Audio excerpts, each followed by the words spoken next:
Hola, bona tarda. Anirem ja començant aquesta taula rodona, que serà la darrera activitat, la darrera xerrada d'aquesta tretzena ja escola anticapitalista de primavera. Aquesta taula rodona li havíem posat per títol Líder de la reacció al programa de l'extrema dreta, amb la idea d'intentar analitzar l'extrema dreta i el creixement de les idees reaccionàries, que és una tendència internacional forta pràcticament a tot arreu, tot i que aterri després de maneres diferents en cada formació social, com un fenomen polièdric, no? Que té diferents cares i com l'extrema dreta d'alguna manera relaciona amb diferents eixos d'una crisi que també és polièdrica, multidimensional, i encara que moltes vegades són fenòmens, aquest fenomen de dretanització social, de radicalització en clau reaccionària d'algunes societats o de certs sectors socials que accedeixen a l'extrema dreta, com els s'aprofita per fer avançar les seves idees, el seu programa, constituir també com una sèrie de base material, com un bloc històric d'alguna manera de l'extrema dreta. Llavors, la idea d'avui és que cada ponent s'encarregarà de fer l'anàlisi en base a una problemàtica concreta, diferents cares d'aquest fenomen, com dèiem, multidimensional, i després intentarem també intercanviar també algunes idees, debatre, obrir torns de pregunta i d'intervencions del públic, amb la idea d'intentar entendre l'extrema dreta per combatre-la, no? O sigui, és una de les grans tasques del moment de manera molt evident a Catalunya, a l'estat espanyol, a tot arreu a nivell internacional, però per poder contrarrestar les seves idees, combatre-la en el pla cultural, en el pla polític, en el pla social, primer s'ha d'intentar entendre bé què és el que està passant o quines coses s'estan movent. Per això comptarem amb l'Antonio Gómez Villar, que és professor de la Universitat Autònoma, ha escrit de la Universitat de Barcelona, no de l'Autònoma, sí, t'he canviat d'uni ara, que ha escrit llibres sobre diferents temes, sempre des d'una perspectiva d'intervenció política. L'últim que ha publicat és Cancelar-nos transformar, abans canvio tot avui, tio, transformar-nos cancelar, també abans Los Olvidados sobre l'assaig, però ens interessava una ponència que de fet ja va treballar a l'Historical Materialism, que no sé si algú hi seria en aquelles trobades, sobre com l'extrema dreta s'aproxima a la crisi ecològica amb una idea d'ecologia nacional, que és realment un tema que jo crec que des de l'esquerra radical ja estem reflexionant bastant poc, com a molt encaixem l'extrema dreta del negacionisme climàtic i poca cosa més, però no li estem donant més voltes i per això ens semblava que podia ser interessant. També hi ha l'Ausia Reboiro, que és del grup Greta de la Universitat Pompeu Fabra, que investiguen sobre desequitats en el terreny del gènere, i específicament ens interessava analitzar el fenomen que li han dit com moviments antigènere, que precisament accedeix d'alguna manera al marc de l'extrema dreta, però sí que és veritat que l'extrema dreta s'hi relaciona molt, no? Fenòmens com els incels, tota aquesta mena de desenvolupaments neomasclistes dels darrers temps, que també tenen una sèrie d'angles, posant per exemple en el centre de vegades la transfòbia o altres aspectes que ja podrà analitzar més a fons. I per últim la Caterine Samayo, la Cati Samayo, de la Comissió Antiracista del Sindicato de Inquilinato de Madrid, que fa més o menys un any, jo crec que està treballant amb alguns col·lectius del moviment antiracista madrileny, que ens semblava també clau analitzar la qüestió del racisme immobiliari com un tema central de la formació social específica de l'estat espanyol i com d'alguna manera és un dels terrenys on l'extrema dreta també fa avançar amb molta facilitat, tant idees reaccionàries com pràctiques reaccionàries, no? Per exemple, tot el fenomen de les empreses de desocupació i el que implica. Llavors, faran una primera intervenció cadascú d'uns 15-20 minuts, després intentarem trobar a veure si som capaços alguns punts en comú i de més, i després ja obrirem torns del públic i li passo la paraula ja sense més a l'Antonio. Perfecte. Bien, bueno, buena tarde. Muchísimas gracias por la invitación y la articulación de esta mesa, ¿no? Justamente con este cariz poliédrico de las nuevas extremas derechas, y en ese sentido, pues uno de los elementos que a mí me parecen claves en nuestro presente es cómo las nuevas extremas derechas no solo se están politizando la crisis ecológica y nuestro presente de cambio climático desde una perspectiva que podríamos denominar negacionista, sino que empieza a producirse, sobre todo en Francia, con Marine Le Pen y su organización política, un intento de pensarla en positivo. Y lo que me gustaría hacer es, por un lado, ver en qué ha consistido un proyecto que quizás, ¿no?, tiene más que ver con Donald Trump y la derecha radical norteamericana, que podríamos calificar de negacionista, y por otro lado, ¿no?, una matriz, ¿no?, más francesa, que también tiene incluso, ¿no?, sus declinaciones tímidas en el marco del Estado español. Incluso, ¿no?, Santiago Abascal escribió el último prólogo al libro de Roger Scruton, ¿no? Con lo cual aquí empiezan a moverse determinadas cuestiones, también Meloni, Salvini, van haciendo referencia a lo que podríamos llamar, ¿no?, el surgimiento de una ecología nacional, o dicho de otra manera, un sentido etnicista y una manera etnicista de politizar la crisis ecológica. Y creo que esto es importante porque a veces las izquierdas vamos con el piloto automático puesto y desde... A veces, ¿no?, se considera que la lógica expansiva de la producción capitalista choca con los límites biofísicos del planeta y, por tanto, ahí se abre una oportunidad o un horizonte anticapitalista, ¿no? Y lo que habríamos de asumir es que esta es una posibilidad entre otras. De la misma manera que una respuesta ecomodernista / liberal a la crisis ecológica, de la misma manera puede haber una respuesta digamos, socialdemócrata, Green New Deal a la crisis ecológica, o puede haber, ¿no?, una respuesta ecosocialista o reaccionaria, digamos, ¿no? La crisis ecológica es un campo de disputa y me parece que es pertinente atender, ¿no?, a cuáles son los recursos también simbólicos, retóricos y políticos que se están construyendo a la hora de politizarla. Entonces, por un lado tendríamos, ¿no?, lo que... digamos, unas extremas derechas que suelen considerar que el ecologismo es el quintacolumnismo de la izquierda, ¿no?, es decir, la ecología como un invento progre, y por tanto es una coartada para imponer sus ideales, ¿no? Es decir, es una coyuntura precisa para colar, ¿no?, el virus inherente a las formaciones e ideologías de izquierdas, ¿no? Pues yo que sé, Ayuso, por ejemplo, dijo que la lucha contra el cambio climático favorece el comunismo, ¿no? De hecho, eliminó de los currículums de Madrid, de la ESO y de bachillerato, el término de emergencia climática porque lo consideraba ideológico, ¿no? Santiago Abascal, por ejemplo, dijo en una sesión en el Congreso: hoy se imponen nuevas religiones, la hembrista o la climática, que nos vienen a decir cuáles son los nuevos mandamientos: no tener hijos, no tener coche o no comer carne, ¿no? Y de la misma manera, pues el eslogan en la última campaña de Donald Trump, ¿no?, de Drill, Baby, Drill, ¿no?, perfora, nena, perfora, referida, ¿no?, a su apuesta por seguir perforando, ¿no?, pozos petrolíferos, además una conexión, ¿no?, machista, incel, ¿no?, tremenda. Este tipo de reacciones, ¿no?, que apuntan a la ecología como una suerte de conspiración de izquierdas, ha sido una manera, ¿no?, de abordar nuestro presente, pero yo creo que habríamos de tener cuidado a la hora de nombrar estas concepciones como negacionistas, digamos, ¿no? Porque son posiciones políticas que efectivamente niegan, ¿no?, niegan lo que nosotras y nosotros entendemos que es la crisis climática en nuestro presente, pero lo niegan no porque sean escépticos, ¿no?, respecto a los consensos científicos más básicos sobre la crisis climática, sino que niegan porque están convencidos de que no hay vida posible para todos y todas en este planeta y que, por tanto, es preciso un cierre identitario para las poblaciones nacionales. Y esto es una cosa distinta, porque de la negación, ¿no?, lo que se sigue es propugnar, ¿no?, gestionar un nuevo régimen de desigualdades que se está agudizando y que se va a agudizar aún más en las condiciones presentes y futuras. O dicho de otra manera, negar el cambio climático es negar la existencia de un mundo común y negar la posibilidad de trazar soluciones compartidas alumbrando horizontes de justicia y de igualdad. Es decir, ¿son negacionistas? Sí, pero no son negacionistas de las evidencias científicas, ¿no?, sino, podríamos decirlo, negacionistas de la posibilidad de una transición justa. O incluso, si lo dijésemos en forma de oxímoron, son negacionistas porque creen en los hechos, ¿no?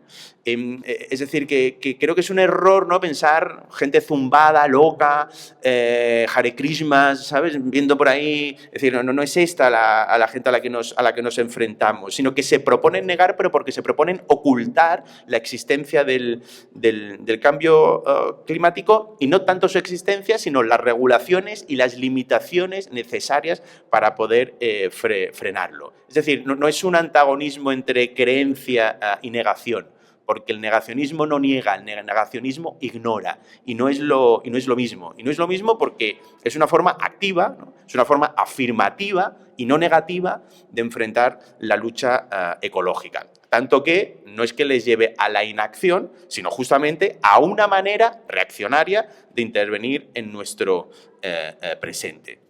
De hecho, por ejemplo, algunas declaraciones de Donald Trump me parece que son o que vendrían a corroborar esta idea, cuando exclamó, por ejemplo, dice: nosotros no tenemos problemas de cambio climático, es algo que ocurre en vuestra casa, no en la nuestra, ¿no? Y en efecto, no son los mismos problemas los que padece el continente africano que el norteamericano, no se dan con la misma intensidad y las consecuencias y los resortes para hacer frente a ellos no son los mismos, ¿no? En 2017, la primera vez que Donald Trump retira a Estados Unidos del Acuerdo de París sobre el clima, dijo: nosotros los estadounidenses no pertenecemos a la misma tierra que vosotros, la vuestra puede estar amenazada, la nuestra jamás lo estará, ¿no?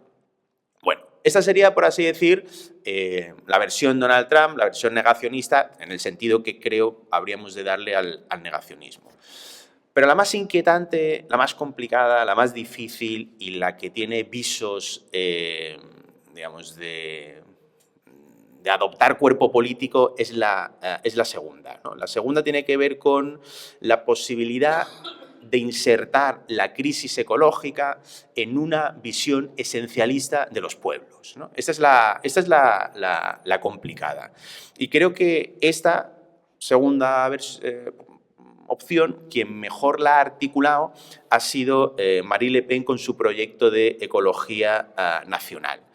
Hace años su padre, Jean-Marie Le Pen, decía que la ecología era la religión de los bobos, ¿no? Y como sabéis, ¿no?, ha habido toda una transición en muchos aspectos, ¿no?, hasta llegar a lo que conocemos hoy como agrupación nacional, y entre muchas de esas transformaciones, una clave, y la que nos ocupa hoy, tiene que ver con cómo se han propuesto disputar y resignificar el significante ecología para poder insertarlo en una visión esencialista de los pueblos. En este marco, en 2014, Marine Le Pen funda un movimiento, que es uno de los textos, ¿no?, que habíamos pasado, Nueva Ecología por una Ecología Patriota, ¿no?, que es una organización que aún funciona, y es una organización que nace en oposición a las cumbres internacionales sobre el clima. Allí donde había, ¿no?, una dimensión internacionalista en la lucha contra el cambio climático, Marine Le Pen y Agrupación Nacional después proponen una ecología patriótica, ¿no? Es decir, es una respuesta realista y patriótica a la crisis ambiental. ¿En qué consiste este proyecto? Este proyecto tiene como eje fundamental la creencia que defender la ecología es una manera de defender Francia y de defender su esencia nacional, de defender la tierra, el suelo y los modos de vida franceses. Es decir, lo que se propone es una suerte de imaginario geográfico, ¿no?, una concepción glorificada del suelo, en la que se nos muestra una íntima relación entre la nación, pueblo y tierra. Es decir, es una unidad metafísica, podríamos decir, de nación, naturaleza y autóctonos, franceses en este caso, ¿no?, esta relación casi mística entre nación y naturaleza, donde el ecologismo, ¿no?, tendría una doble raíz. O mejor dicho, podríamos entender raíz tanto en su acepción ecológica como en su acepción cultural. La tierra es tanto origen como fuente de identidad. Por tanto, lo que se propone es una ecología arraigada, de pertenencia a la tierra, que contiene además una promesa de restauración, una restauración recuperada. Recuperar, hacer florecer la salud nacional al mismo tiempo que recobramos nuestros campos y la salud de la tierra. En un mitin, Marine Le Pen exclamó lo siguiente. Dijo: el individuo es alguien que está arraigado, alguien que quiere vivir en su tierra y heredársela a sus hijos. Como os decía al inicio, recientemente Vox ha comenzado a imitar tímidamente y de manera chapucera, como por lo general suelen hacerlo todo, digamos, ¿no?, porque le falta la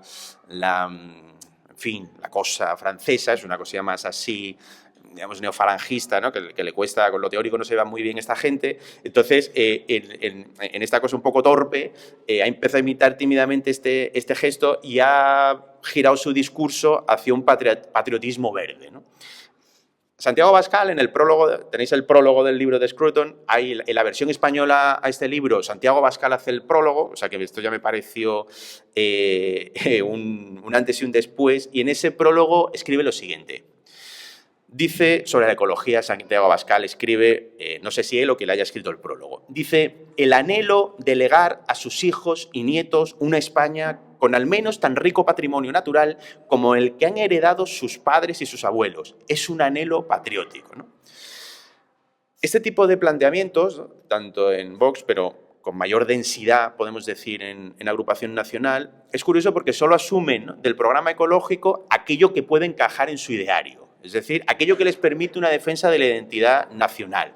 Sobre todo se centran, pues, en la defensa de la tradicionalidad rural, ¿no?, en la belleza del propio territorio. Por ejemplo, Agrupación Nacional está a favor de la energía nuclear e incluso de apoyar económicamente al sector automotriz contaminante, pero, por ejemplo, se posiciona en contra de la energía eólica y lo hace porque considera que destruye el paisaje, y el paisaje es eso que representa a la nación francesa, ¿no? Aquí es donde encontramos, ¿no?, este imaginario naturalista metafísico donde Francia es una suerte, ¿no?, de organismo biológico que debería de preservarse en su estado original, ¿no? Es decir, eso es una ecología de la tradición, una visión, digamos, identitaria, patrimonialista, donde lo que se defiende son los paisajes, ¿no?, los vestigios, el patrimonio inmaterial francés, ¿no? Y de ahí la reivindicación o la posibilidad de un orgullo verde, ¿no?, de un patriotismo verde. Aquí, además, ¿no?, la argumentación continúa, pues no se queda la cosa aquí, ¿no?, y todos estos símbolos naturales de la nación son símbolos que, además, han de ser protegidos contra sus invasores, ¿no? Es decir, hay un léxico hiperbólico reaccionario en la que va a lamentar, ¿no?, la pérdida, invasión del paisaje, pero, por supuesto, no va a haber, digamos, ninguna oposición a formas extractivistas o coloniales de entender la naturaleza, ¿no? También, por ejemplo, el denominado partido del Brexit, su líder dijo en una entrevista lo siguiente: tenemos adoración por el campo, lo que nos ha llevado a una fuerte oposición a las turbinas eólicas, ¿no? Es decir, o el movimiento por una Hungría mejor también nos ha propuesto una administración de la naturaleza bajo valores cristianos, y de ahí su negación a las energías eólicas, ¿no? Digo esto que son anécdotas, no el caso francés y el resto, para que veamos, ¿no?, cómo poco a poco son ideas que empiezan a permear en esta cosa tan heterogénea y diversa, ¿no?, que constituye eso que llamamos la internacional reaccionaria. 2017, programa electoral con el que se presenta a las elecciones Agrupación Nacional. Dice el programa electoral lo siguiente: el verdadero ambientalismo es producir y consumir lo más cerca posible y reciclar in situ. Esta es la segunda cuestión. Digamos, y la primera tiene que ver con esta idea glorificada del suelo, ¿no?, el paisaje como representación de la nación y una dimensión patrimonialista identitaria. La segunda tiene que ver con esta reivindicación del localismo, ¿no? Hay un localismo nativista, un localismo nacionalista étnico, en la que se reivindica la agricultura familiar, los mercados locales, por supuesto no se casan con los criterios de la bioagricultura, pero Le Pen presenta su organización como la defensora de la agricultura familiar, cito, y de la relocalización de nuestras costumbres. Es decir, esto es, por ejemplo, lo que le llevó a Marine Le Pen a presentar en Agrupación Nacional el plan de apoyo a la agricultura ecológica, lo cual es una especie de oxímoron, porque apelaban a los sectores agrícolas franceses tradicionales, locales, pero no necesariamente ecológicos, pero se les llamaba ecológicos, ¿no?, cuyo acceso en los comedores estaría reservado a los productos franceses, ¿no? Por tanto, no importa qué, no importa cómo, cuánto se produzca, siempre y cuando tenga un origen y un destino francés. Es decir, la defensa de la ecología desde la perspectiva del consumo no es tanto una lucha por la ecología misma, cuanto la posibilidad de que los franceses puedan vivir su ecología, ¿no? Es decir, una ecología francesa, sus productos, sus recursos naturales, su patrimonio, sus paisajes, ¿no? En un sentido similar, por ejemplo, recientemente se ha expresado Matteo Salvini, o en el programa de Vox de 2023 a las elecciones estatales hay un apartado del programa electoral que lleva por título La España Verde y se puede leer lo siguiente. Dice: estableceremos los controles necesarios para la preservación del medio ambiente y de la forma de vida local, ¿no? Por tanto, las nuevas extremas derechas consideran que la tendencia homogeneizadora de la globalización estaría amenazando la pureza de la nación. Es una amenaza a las costumbres locales, a las tradiciones nacionales, a la singularidad de los paisajes naturales, y se apela a la preservación de una naturaleza que se considera prístina y que respete las identidades nacionales y las formas de vida locales, ¿no? Desde esta perspectiva, la naturaleza es afecto, la naturaleza es entendida como calidez protectora, como seguridad, y hay una metáfora más que evidente entre la calidez de la naturaleza y la intimidad del hogar familiar, ¿no? Esta relación de la ecología con el hogar constituye, por ejemplo, el eje de la obra de Roger Scruton, sobre el que tenéis el texto, y que es uno de los grandes teóricos de estas concepciones conservadoras, que sobre todo tienen una declinación reaccionaria. Tercera y última dimensión, digamos, la segunda es el localismo, la tercera tiene que ver con... Es decir, si hemos hecho una defensa patrimonialista identitaria de la ecología, si hemos hecho una defensa localista nativista, entonces va de suyo que un patriotismo verde tiene que eliminar las sustancias nocivas y los cuerpos extraños, ¿no?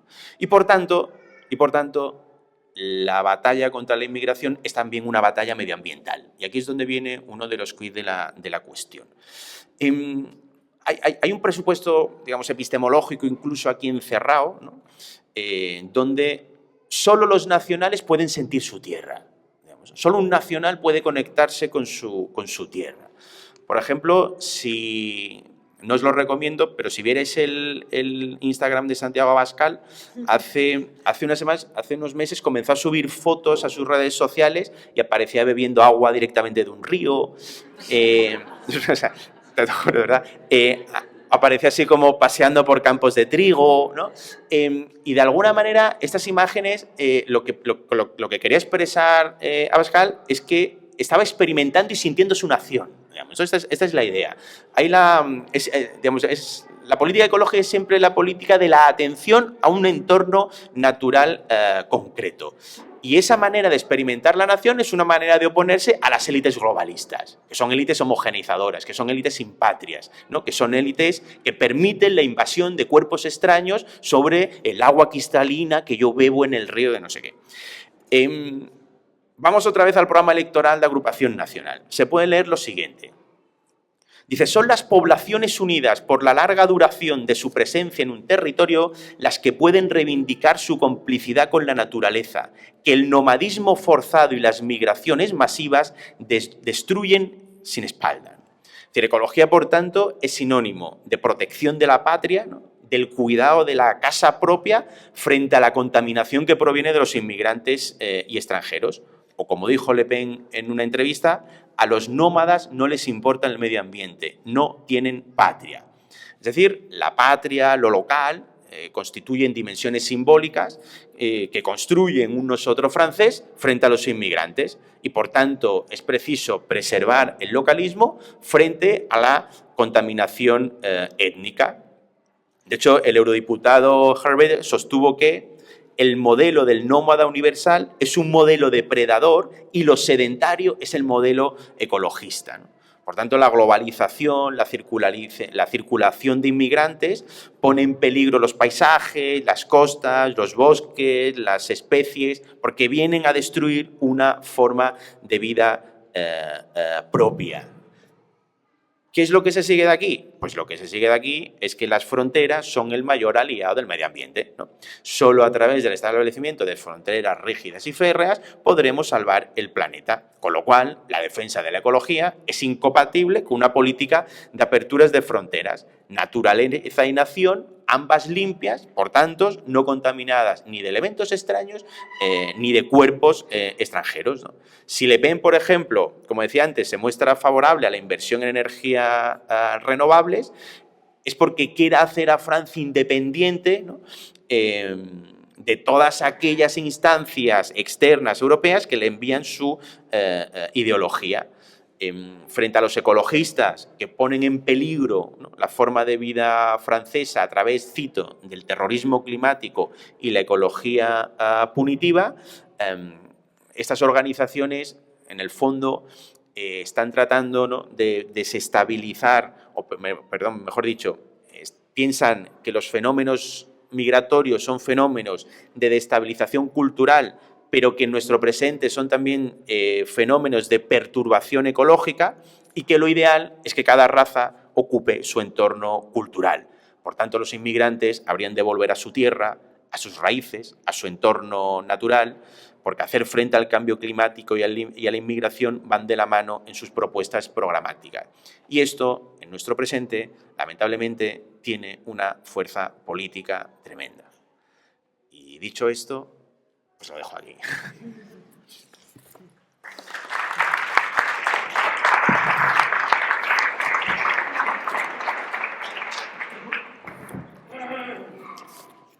Vale. Sí, se me escucha bien.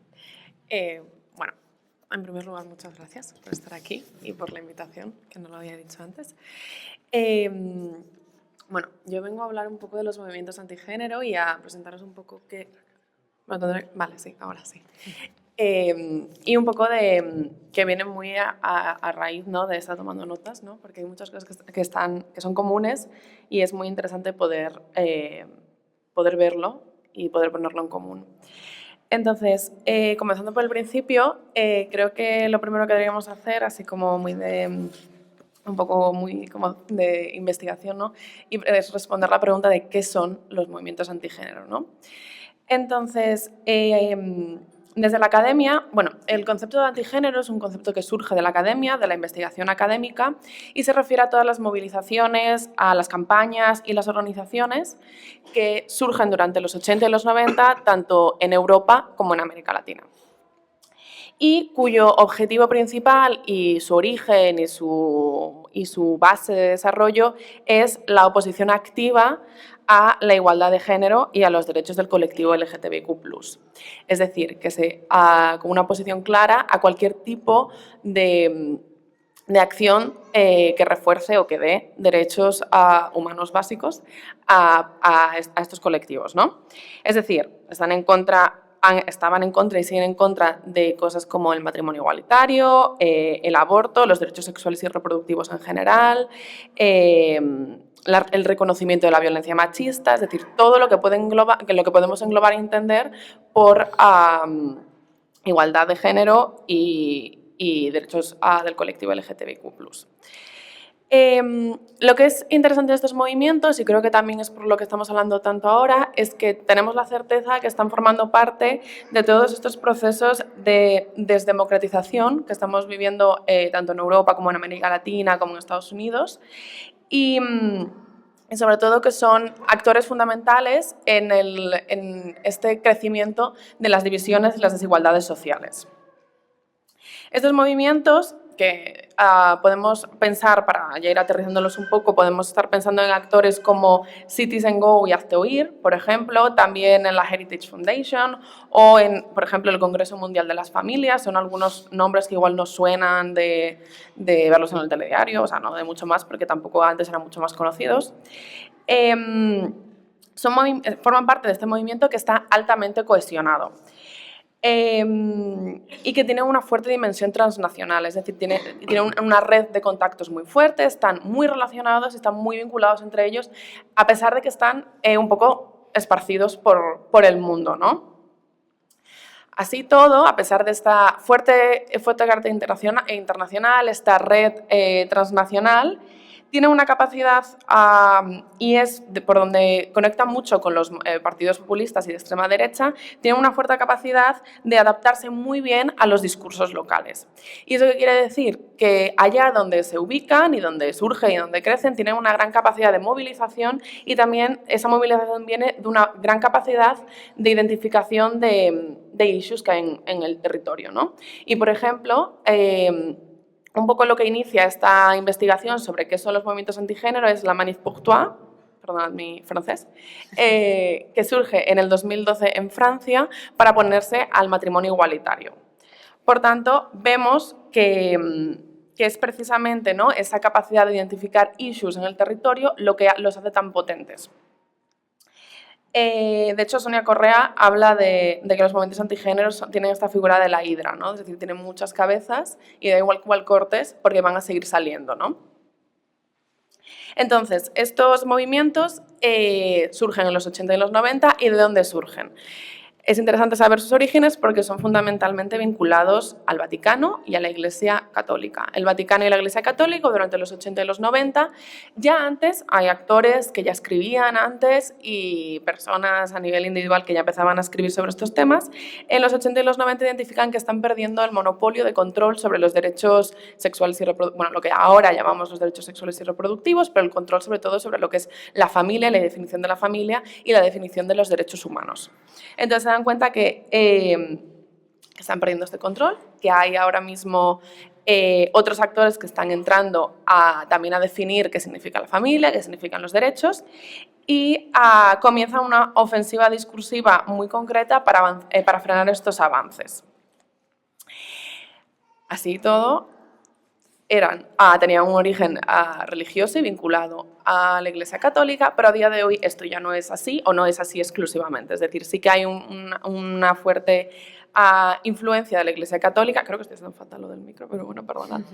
Creo que hay una fuerte influencia de la Iglesia Católica, pero esta influencia ha pasado ya a otras manos y a otros actores. Es decir, ahora ya hay iglesias evangélicas, partidos de extrema derecha, lobbies neoconservadores, think tanks y redes en general internacionales de extrema derecha y populistas. La clave de estos movimientos y por lo que son tan interesantes y tan atractivos para los movimientos populistas y para los partidos es la capacidad que tienen de apropiarse del discurso, que es un poco lo que veíamos ahora, ¿no? La capacidad de apropiarse del discurso ecologista, y lo llevan haciendo muchos años a través del género y lo que ellos denominan ideología de género, que igual es un concepto que ya nos va sonando, ¿no? Que es un concepto creado por estos movimientos que no significa nada, porque realmente no significa absolutamente nada, pero a la vez lo significa todo y lo engloba todo. Y el objetivo a la hora de hablar de ideología de género es desacreditar cualquier propuesta política que esté basada en la igualdad de género, en la diversidad sexual y en general en los derechos humanos. Entonces, ellos a través de hablar de esta ideología de género consiguen representar el feminismo y todo lo vinculado a los feminismos como una amenaza, como una fuerza invasora, como una fuerza destructora de los modos tradicionales de vida y de la forma tradicional de entender el mundo que se tenía hasta ahora en los territorios. Y lo que consiguen con esto es unir múltiples actores conservadores bajo un enemigo concreto y por eso se dice que el género funciona como un pegamento simbólico, porque es capaz de aglutinar muchos temas concretos bajo un mismo paraguas. Y precisamente esto también es lo que lo hace interesante para estos actores, ¿no? Y por eso hay tantos actores que están bajo estos discursos antigénero y que, si los pensamos bien, tienen discursos incluso contradictorios entre ellos. Es decir, hay veces que hay uniones que no tienen mucho, o sea, que a priori podría parecer que no tienen mucho sentido, pero en cambio, bajo esta idea de la ideología de género, consiguen articular gran parte de su discurso. Y bueno, esto es un proceso de captura del lenguaje progresista, que lo vemos con el género, lo vemos también con la palabra libertad, ¿no? que en estos últimos años tiene una comprensión muy distinta, pues hablan de libertad de expresión cuando están hablando de discursos de odio, o de libertad religiosa para justificar pues, desde terapias de conversión hasta la eliminación de los derechos sexuales y reproductivos, o los derechos de los padres y madres para hablar de lo que en realidad es el PIN parental y la prohibición de acceso a educación sexual y reproductiva a las criaturas y a la infancia y adolescencia. Entonces, otra cosa que hacen muy bien estos actores y que de nuevo refuerza ese vínculo con los partidos de extrema derecha y populistas es que han sido capaces de encontrar en los sentimientos postcoloniales y nacionalistas un hueco muy importante para dar significado a las experiencias, sobre todo las experiencias vinculadas a la globalización. ¿Y con eso qué quiero decir? Pues que en aquellos países donde las teorías postcoloniales tienen sentido y han conseguido hablar de los feminismos y de cualquier movimiento que podemos decir de izquierdas, han conseguido convertirlos en esta idea de imperialismo cultural occidental que de nuevo viene a cambiar las vidas tradicionales tal y como las entendemos en los territorios, ¿no? Entonces ahí son capaces de articularlo a través de esta idea del imperialismo cultural occidental, ¿no? Pero a la vez, y también resultando hasta cierto punto contradictorio, han conseguido con este mismo discurso movilizar desde los nacionalismos de Occidente, es decir, los nacionalismos de Alemania, etcétera, de Francia, etcétera, ¿no? Y aquí es donde lo vinculan, en cambio, con esta invasión migratoria, con esta ruptura de la familia y, de nuevo, de los modos tradicionales de vida que impone esta agenda de burócratas y feministas europeos, ¿no? Es como esta idea de las élites que vienen a cambiarnos a nuestras formas de vida, ya sea a través del imperialismo cultural occidental o ya sea a través de la modernidad, ¿no? Y de la globalización. Estos movimientos que, como ya he dicho, llevan muchos años trabajando, es decir, estamos hablando de movimientos que llevan décadas en marcha, desde los 80 y 90, de manera más coordinada, han sabido muy bien aprovechar todos los malestares que se han generado a partir de las crisis económicas y sociales que se han vivido en las últimas décadas, ¿no? Entonces, con una gran parte de la población descontenta, precarizada, con una falta de horizontes de futuro, han intentado, y en algunos casos lo están consiguiendo, dar respuesta, obviamente sin ninguna crítica al sistema, pero sí dar respuesta a estos miedos que tiene una gran parte de la población, ¿no? Entonces lo han hecho a través de lo que se puede llamar los chivos expiatorios, ¿no? Es decir, culpar de los grandes males sociales a las minorías. Entonces, como dice Wendy Brown, ¿no? El neoliberalismo ha creado esta nueva forma de sujeto político, este nuevo sujeto político que está resentido. Sobre todo, ya no cree en la democracia participativa ni en la solidaridad. Y en cambio está mucho más atraído por todos estos discursos autoritarios, simplificadores muchas veces de la realidad y también que buscan, que prometen más bien una estabilidad volviendo al pasado, ¿no? Entonces, ¿cómo lo hacen? Pues eso, moralizando el malestar. Estos discursos tienen una capacidad muy, muy buena de moralizar el malestar, es decir, no dan una respuesta, ya lo he dicho, crítica a las crisis, sino que moralizan y hablan del mundo moderno y del mundo globalizado como un espacio corrupto y un espacio inseguro también, ¿no? Y tenemos estas ideas de que el feminismo ha destruido la familia, que se han perdido los valores tradicionales, que ya no hay libertad económica porque está amenazada por las élites políticas que nos controlan, etc. Esto también es interesante porque muchas veces los propios movimientos antigénero, en esa necesidad de adaptarse a los distintos contextos, han ido dando soluciones distintas según a los territorios. Y, por ejemplo, en países de Europa del Este, como Polonia y Hungría, sí que es cierto que muchas de sus políticas han ido vinculadas a proporcionar una mejora del estado de bienestar, mientras que, por ejemplo, en Latinoamérica, bueno, en el continente americano en general, podemos ver que no. están hacia un desarme de los estados de derecho, ¿no? Entonces, aquí, en este punto, es donde se forma esta sinergia oportunista entre los partidos populistas y de extrema derecha y los movimientos antigénero, ¿no? Donde los movimientos antigénero están aportando todo este discurso moral muy potente, están sabiendo identificar los temas que son movilizadores y a la vez tienen activistas muy organizados y financiación. También tienen mucha financiación, esto es importante, los movimientos antigénero tienen una financiación millonaria a nivel internacional que lleva desde hace años organizándose. Por tanto, aportan todos estos temas, mientras, y lo más quizás terrorífico de todo, los partidos populistas proporcionan acceso a instituciones, que es lo que quieren los movimientos antigénero.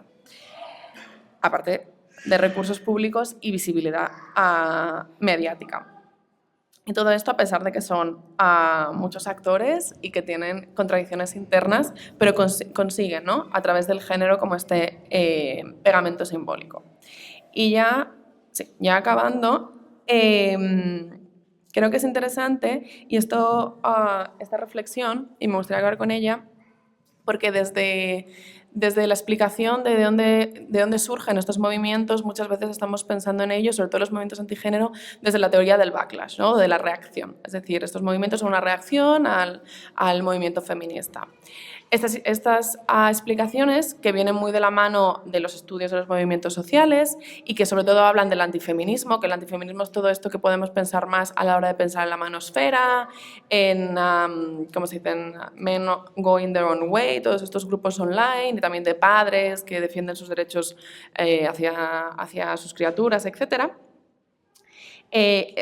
Podemos pensar en eso como antifeminismo, ¿no? Pero los movimientos antigénero tienen un carácter específico y que creo que es importante, porque si hablamos de reacción o de backlash, estamos pensando en unas reacciones a unas olas feministas concretas, ¿no? Y cuando pensamos en los movimientos antigénero vemos que principalmente empiezan en los 70, 80, 90, es decir, que no están necesariamente reaccionando a una ola en concreto, porque no sé si hay alguna ola en los 90, creo que no, entonces no están reaccionando a ninguna ola en concreto. Y luego, una cosa muy interesante, y esto es lo que nos hablan las feministas, sobre todo de Europa del Este, es que cuando hablamos de reacción a un movimiento, ese movimiento tiene que estar. Y lo que nos dicen las feministas de Europa del Este es que en Europa del Este los movimientos antigénero son muy fuertes, pero en cambio el movimiento feminista no lo es. Por tanto, una nueva forma de pensarlo, o una forma que nos proponen de pensarlo, y que también os propongo yo de pensarlo, es entendiendo que es una fuerza política propia, con capacidad propositiva, con una ideología concreta, un financiamiento específico, con alianzas transnacionales y sobre todo con un objetivo de reformular la democracia y la sociedad. Es decir, no es una reacción, no es solo un accidente a un avance social, sino que es un proyecto político opositor que quiere cambiar las lógicas sobre las que está sentada nuestra sociedad. Y eso creo que nos da bastantes herramientas, primero para entender la potencia de los feminismos, porque si estos movimientos que quieren cambiar la sociedad tal y como la entendemos están teniendo los feminismos tan en cuenta y es como su primer objetivo, nos habla mucho de la potencia que tienen los feminismos, pero también para pensar que no es simplemente una reacción a que nos movemos, sino que es otra cosa distinta que tiene una entidad mucho más grande, quizás. Y ya está.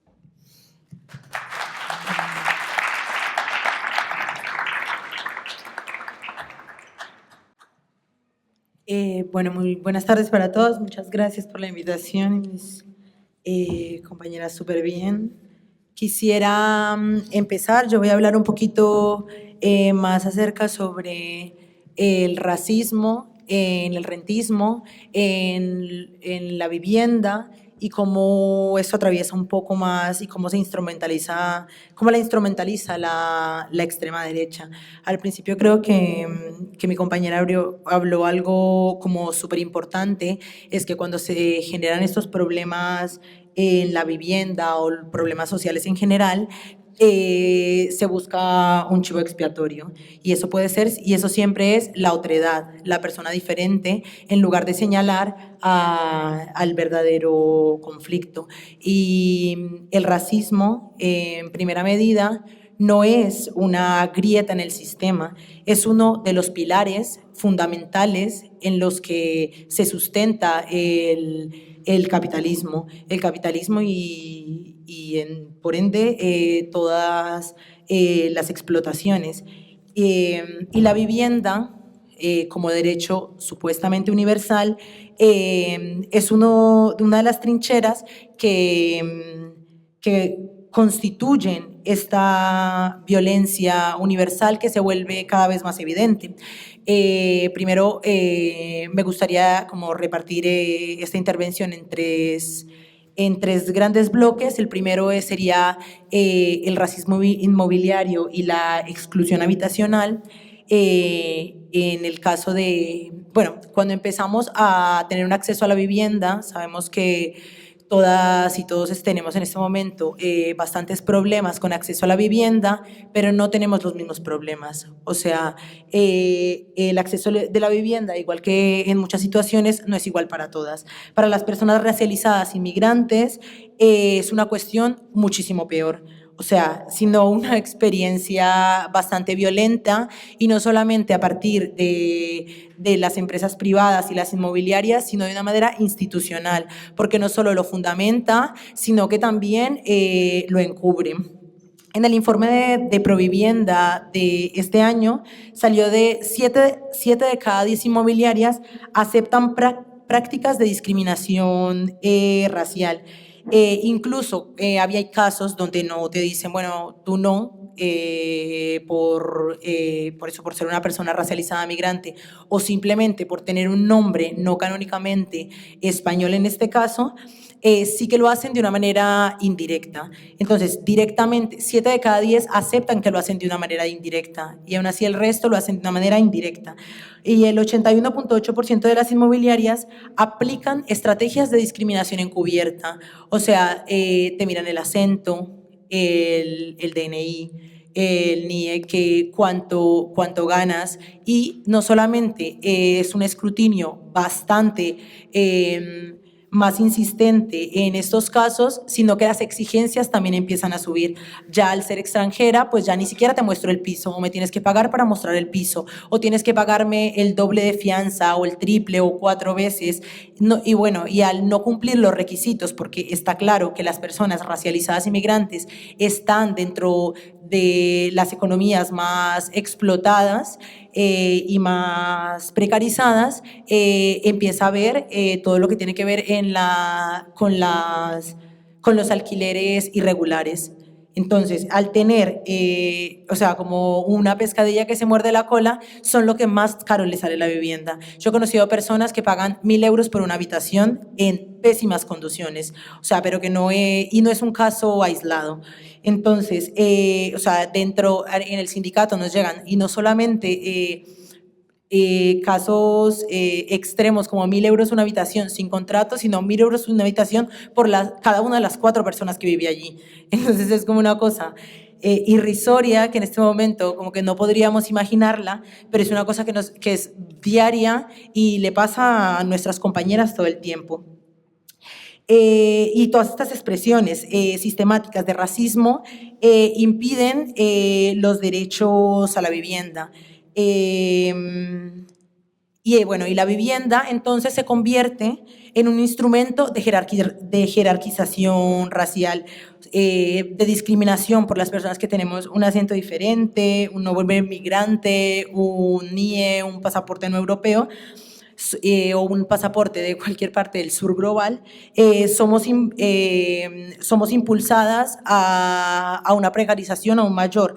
Es el caso, por ejemplo, del empadronamiento, que como hablé ahora, digamos, los alquileres irregulares no te dan un contrato, porque no tienes el derecho entonces al empadronamiento, y al no tener el derecho al empadronamiento tampoco tienes derecho a pedir un asilo, no tienes derecho a pedir la sanidad pública, no tienes derecho a pedir ningún tipo de ayudas, no puedes ni siquiera estar en un curso gratis para personas inmigrantes si no tienes un empadronamiento. Entonces es como una instrumentalización institucional de estas mismas políticas excluyentes.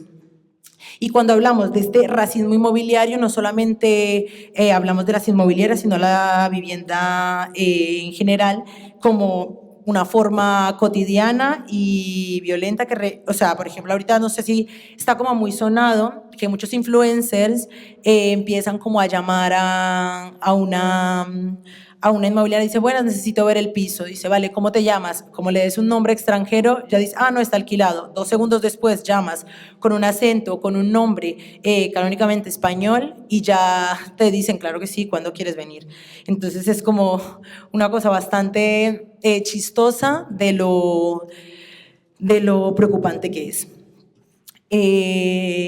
Bueno, y así refleja esta organización, por ejemplo, la gentrificación de los barrios normalmente racializados, se empiezan a excluir y a dañar también de nuevo las redes de apoyo que tienen. Si yo tengo las redes de apoyo que he construido a medida de mi paso en el país, ya esto también se va rompiendo, lo que me obliga a pagar una persona que me alquile, que me cuide a mis hijos, pagar una persona pagar transporte público hasta el centro. Por ejemplo, en el caso de Madrid, uno de los barrios que son racializados inmigrantes, pero que tienen una potencialidad económica, es el barrio de Lavapiés, no sé si lo conocen. Pues en este momento están simplemente excluyendo a través de lo que nosotros llamamos como desahucios invisibles, que lo que empiezan es no renovando contratos, subiéndolo de una manera desorbitada, haciendo matoneos a las personas que todavía tienen allí los contratos legales. Y entonces es como una presión que las personas racializadas inmigrantes son muchísimo más vulnerables. Y bueno, en el caso de, entonces, bueno, el segundo bloque, me gustaría tratar sobre capitalismo y la extrema derecha y cómo se mezcla esto con el racismo inmobiliario. Entonces esta exclusión no nace del aire, o sea, es una lógica profunda del capitalismo que nosotros nos gusta llamar capitalismo racial. Por eso decimos dentro del sindicato que el rentismo es racismo, porque el propio colonialismo, bueno, al igual que en el colonialismo, se acumulan las riquezas a partir del despojo de los territorios, de la desposesión de la vivienda. Yo puedo empezar a luchar por ti cuando tú no, puedo empezar a explotar tu fuerza de trabajo cuando te voy despojando de las cosas, porque entonces creas una necesidad mucho mayor. Entonces, la extrema derecha no inventa esta situación, pero sí que la instrumentaliza. Como decían los compañeros, entonces crean una vulnerabilidad tan grande que las personas, o sea, ya no solo en las personas racializadas, sino en las personas en general, siguen siendo como la narrativa del odio. Y la vulnerabilidad hace que las personas que se hacen llamar, que no son racistas, pero sí que compren todos estos discursos, sí que compren estos discursos de el otro es el que me está quitando el trabajo, el otro el que se me está quitando la vivienda, el otro es el que está haciendo mis barrios inseguros, el otro es el que viene a robarnos todo lo que nosotros tenemos aquí cuando no tienes nada. O sea, como estas políticas que se han creado en torno a la ocupación, de la ocupación, que viene aquí un rumano y me ocupa la vivienda, que viene aquí un moro y me ocupa la vivienda, y es como, ¿a quién le han ocupado la vivienda en algún momento? ¿Quién conoce a alguien que le han ocupado la vivienda, que se va por pan 15 días de vacaciones y le ocuparon la vivienda? Pero sí que es una preocupación. Por ejemplo, dentro del sindicato hacemos brigadas y hablemos, y es como, es que ahora la ocupación, y yo, señor, ¿se tiene una casa? No, yo vivo de alquiler. ¿Pero qué le van a ocupar? No tiene ni una casa, por favor. O sea, es como, ¿por qué compras las políticas de los grandes tenedores, de los grandes rentistas que están viviendo a nuestra costa para discriminar a la persona que es mucho más vulnerable con respecto a eso? Entonces, todos estos discursos tienen un señalamiento de este chivo expiatorio, lo que decíamos antes, en lugar de señalar a las personas que tienen, o sea, de las personas que más tienen, como los fondos buitres, los especuladores, las personas con muchísimo capital, las personas fiscales, o sea, que se alimentan de estas lógicas, los rentistas que también hemos normalizado y romantizado mucho al rentista pequeño. No, es que mi abuela quiere completar la pensión, pues que venda la casa y viva de eso. O sea, no tienes por qué vivir de las personas, no tienes que utilizar un derecho básico para hacerlo. O sea, no tiene que quiere completar la pensión, que venda la casa, la meta a un lugar y que le llegue ese dinero y que pueda tenerlo. No sé, hay miles de razones en las que el rentismo se va alimentando. Entonces, los fondos buitres han venido a España en general, han hecho de la vivienda un negocio y las personas, no solo los grandes tenedores, sino que el propio pequeño propietario ha hecho que, claro, como yo voy a ser el más tonto, que a los 5 años no le voy a subir 300 euros, porque le voy a seguir cobrando 500 euros un piso que podría cobrar 1.500. Entonces, como que han aprendido de todos estos fondos de inversión que se encargan de dañar el tejido social que tenemos. Y bueno, esto no es casualidad, es parte de toda una estrategia. La extrema derecha explota este resentimiento real de las comunidades para ofrecer todas estas explicaciones falsas que hacemos. Y así, para que no todas las personas gocen de los mismos derechos. Bueno, y sobre todo porque cuando un derecho no los gozan todas las personas, no es un derecho, es un privilegio. Entonces eso como que también tenerlo claro, como, no, yo tengo derecho a mi vivienda, vale, pero si tú no tienes, yo tengo derecho a mi casa en la playa, vale, pero si eso no es un derecho, es un privilegio. Entonces, primero, que todas las personas tengan los derechos y que los derechos fundamentales no se conviertan en privilegios, que eso es lo que más hay que promover. Y ahora el tercer bloque ya es más acerca de la organización y la estrategia, de cómo hacer del barrio al contrapoder, de cómo cambiar estas narrativas, que no sea todo tan fatalista y tan llena de rabia, y cuál es la estrategia que tenemos, por ejemplo, o sea, en el sindicato Inquilinas. Nosotros hacemos en el sindicato y en la estrategia antirracista, en el sindicato en particular hemos cambiado la estrategia, o sea, ya no estamos estando a la defensiva en cuestión, como decíamos, bueno, en el grupo que estábamos, no estamos esperando a que nos apliquen cosas abusivas, leyes abusivas, para poder actuar ante esto y hacer una huelga o todo, sino pasando a la ofensiva, porque sabemos que a través de la presión institucional no hemos conseguido nada. O sea, llevamos haciendo presión institucional muchísimo tiempo, o sea, como sindicalismo, llevamos haciendo presión institucional muchísimo tiempo donde no se ha conseguido nada. Entonces, porque las instituciones normalizan este tipo de violencias durante muchísimas décadas, avalan la especulación, criminalizan la migración, niegan los derechos, y frente a esto solo tenemos esta respuesta, que es organización de base, defender nuestros derechos de base, de nuestros derechos de barrio, y hacer una organización comunitaria.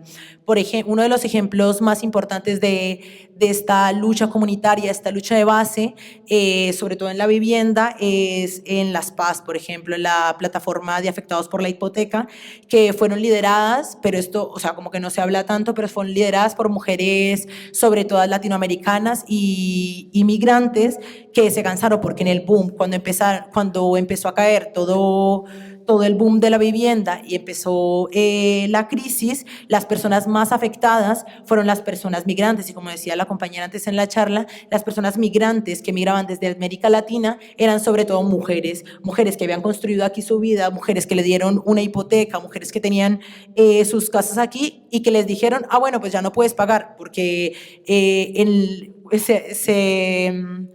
siempre que hay una caída dentro del sistema, hay una caída económica, las primeras personas afectadas son las mujeres migrantes y racializadas. Eso es como primer punto de mira. Entonces crearon la plataforma de afectadas por la hipoteca, y que fue una lección histórica, donde ganaron muchísimas cosas, donde lograron que personas se quedaran con alquileres sociales pagando 50 euros mensuales todavía, personas que les quitaron la casa porque avalaron a los hijos para un negocio o avalaron cualquier cosa al 20%, se las quitaron al 100%, entonces como que era una cosa bastante violenta, que ellas pudieron con esta fuerza comunitaria, con esta fuerza de barrio y con esta fuerza de barrio y con esta como que ya no tengo más opción, sí que pusieron el cuerpo y pudieron construir este contrapoder real.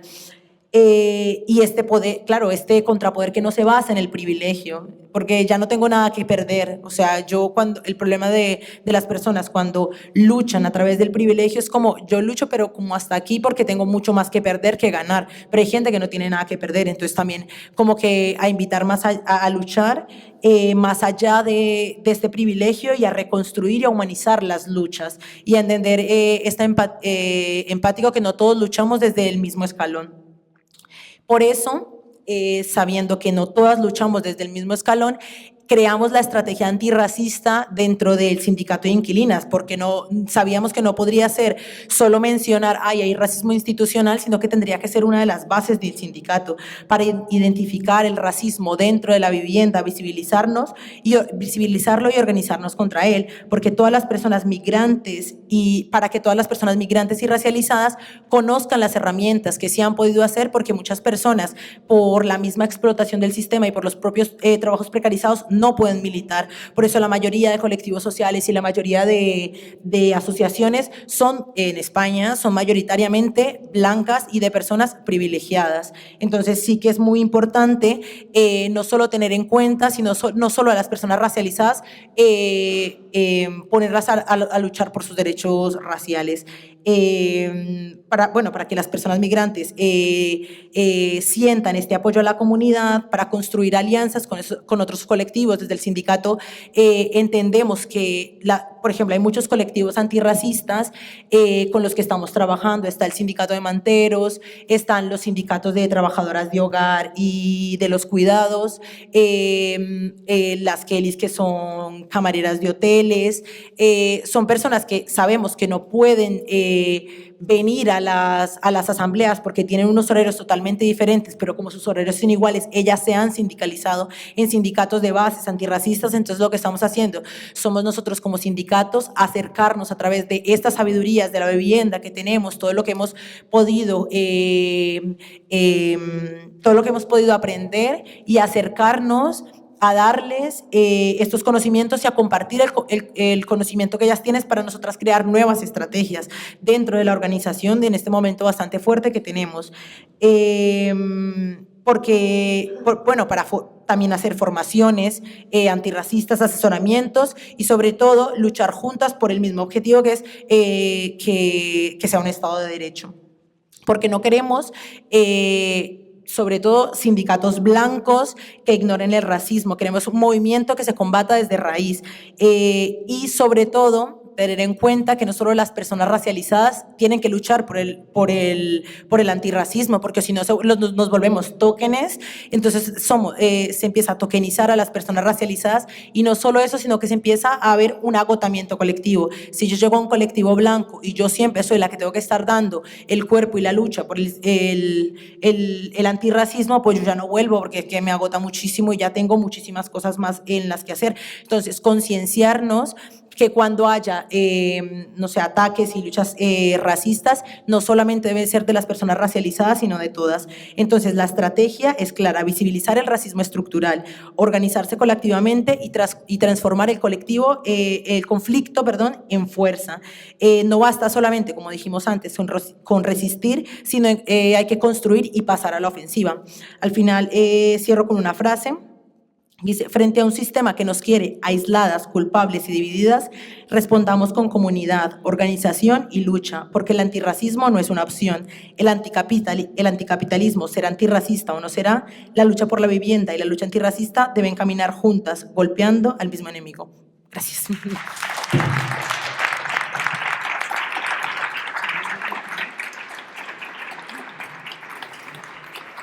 Moltes gràcies a tots tres per les intervencions que crec que han sigut molt interessants. I ara la idea és el que deia, abans d'obrir com el torn de preguntes del públic i a intervencions així més en general, veure si voleu fer algunes intervencions de punts en comú que heu detectat, reflexions que us puguin semblar interessants que es relacionen als diferents àmbits. O sigui, jo crec que sí que d'alguna manera en totes les intervencions i quan analitzem cada tema en concret el que es veu és que aquesta resposta de l'extrema dreta als moviments reaccionaris és una resposta a una crisi capitalista en clau de tancament identitari i un canvi en les jerarquies socials. No? La proposta és, en un context on hi ha dificultats i una pèrdua de les condicions de vida, la resposta en lloc de ser en clau emancipatòria és en clau d'habilitar la solidaritat i de generar una nova jerarquia socials i atacar sobre certs sectors per disciplinar-los. No? També jo crec que hi ha alguns temes en comú entorn a l'ecologia i l'habitatge, de narratives d'escassetat i de més, i després en el clau de gènere i d'antiracisme, doncs aquesta dimensió tota l'estona de construir l'altre, el que s'exclou i el que es trepitja, no? En lloc d'aquesta idea sempre no, de construir el de baix contra el de sota, doncs el de dalt i el del mig contra el de sota, no? De trepitjar els que estan en unes condicions pitjors com a sortida a aquesta crisi civilitzatòria. No sé quines idees heu pogut anar, doncs una mica a mesura que heu escoltat a la resta potser us venien coses, si voleu comentar alguns temes i ara després obrim ja pel públic. No sé si qui té ganes de començar.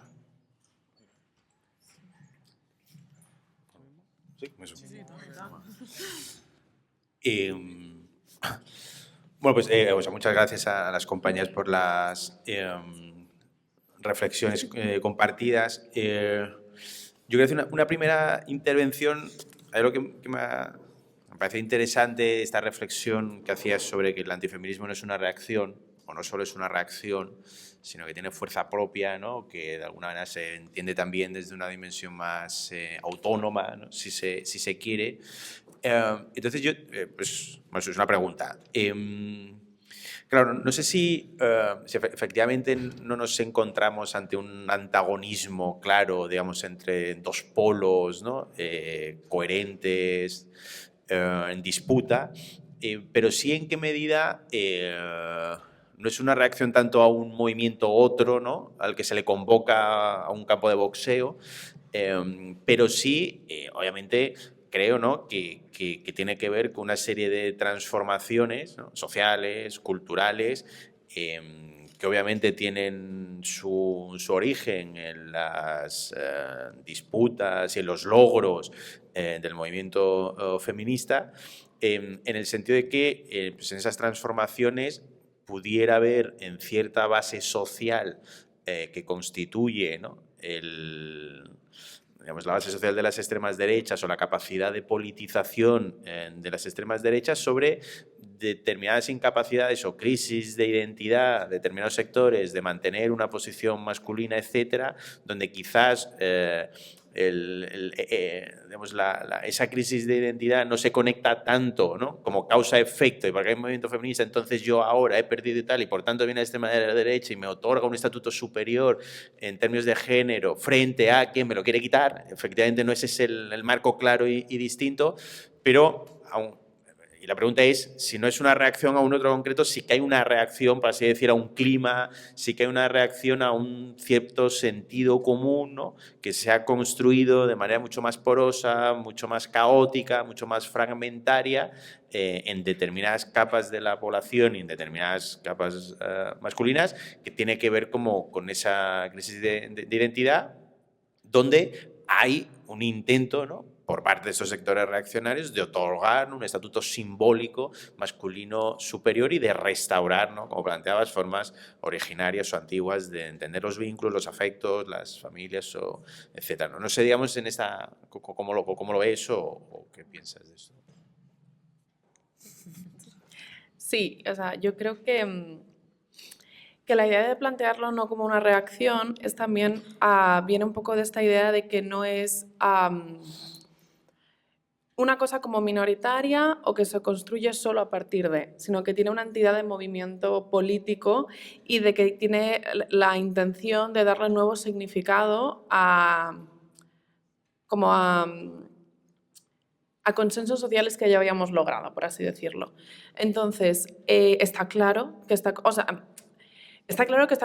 construyendo en relación a un cambio y en cierto modo una reacción de la población a ese cambio.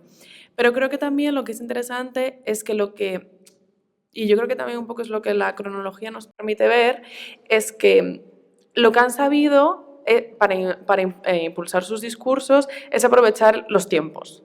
Es decir, si ya llevan desde los 80 a los 90 trabajando, si ya llevan, o sea, la ideología de género ya, creo que se dice así, una bula papal, creo que se dicen así estas cosas, no lo sé, pero ya sale en los 90, está hablando de estos temas, tal. Yo creo que, obviamente, si no hubiese un discurso feminista que está hablando de construir el género, de construir todos estos temas y que estuviésemos hablando de todos estos temas, no estarían capitalizando sobre ellos. Pero yo creo que también lo que nos lleva a mí lo que me genera es también una reflexión de cómo han sabido todos estos malestares contemporáneos que estamos viviendo darles un significado que para unas capas de la población tienen sentido. Y yo creo que sí que lo antigénero además tiene como esta capacidad que no solo lo vemos desde un punto más como de las masculinidades, que también, pero sino también de movilizar a través de la infancia, de la familia, que también incluye otras identidades que no son las masculinas solo, y también es lo que tiene potencia y lo que le da quizás un tono menos, no sé si es correcto decirlo así, pero menos radical que como hablamos, por ejemplo, que cuando hablamos, por ejemplo, de la manosfera, que quizás es mucho más difícil identificarse con ciertas posiciones de la manosfera y de lo que defienden, porque son como posiciones, pues todas son posiciones identitarias, pero sí de unas identidades muy específicas. Y yo creo que la potencia que tiene lo antigénero es que son capaces de conjugar tanto las masculinidades como antes, es decir, las masculinidades del hombre proveedor, como también las feminidades, obviamente, de la mujer que se queda en casa, como también la familia tradicional y todo ese tipo de dinámicas que no es que se estén perdiendo, porque ese no es el punto, pero que sí que hablan de que se pueden perder con estos nuevos futuros que se están pensando desde los feminismos, ¿no? Entonces, sí que hay obviamente reacción, porque si no hubiera un movimiento no podría surgir el otro, pero sí que creo que tiene una entidad muy particular y sobre todo que es un proyecto político opositor con unas estrategias específicas y que le da una entidad, creo que específica. No sé.